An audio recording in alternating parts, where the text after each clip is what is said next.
केंद्रीय गृह मंत्री अमित शाह एक दिवसीय दौरे पर झारखंड आ रहे हैं और उनकी अध्यक्षता में 10 जुलाई को राजधानी रांची में 27वीं पूर्वी क्षेत्रीय परिषद की बैठक की तैयारी जोरों पर है। इस महत्वपूर्ण बैठक में 4 राज्य बिहार, झारखंड, ओडिशा और पश्चिम बंगाल के कुल 68 प्रतिनिधि भाग लेंगे। बैठक को लेकर रांची सांसद और रक्षा राज्य मंत्री संजय सेठ ने कहा है कि नक्सल समेत कई महत्वपूर्ण बिंदुओं पर चर्चा होगी। वहीं दूसरी ओर इस बैठक को लेकर सरकार भी कमर कस ली है। पूर्व क्षेत्रीय परिषद की बैठक को लेकर झारखंड मुक्ति मोर्चा के केंद्रीय प्रवक्ता मनोज पांडे ने कहा कि कई मुद्दे हैं जिस पर चर्चा होगी।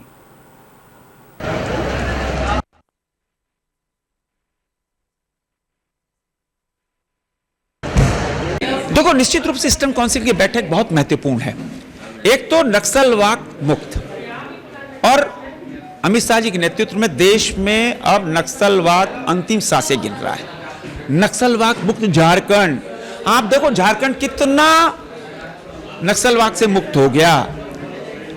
अब रात में कहीं जाने की परेशानी नहीं, लगातार अमित शाह जी मॉनिटरिंग करते हैं।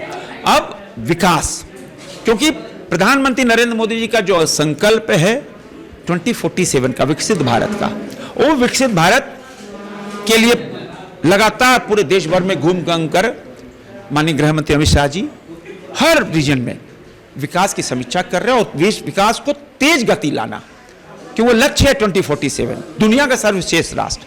तो झारखंड और इन पूरे क्षेत्र में विकास और आगे बढ़े, उसी मुतल्लिक वो बैठक होगी।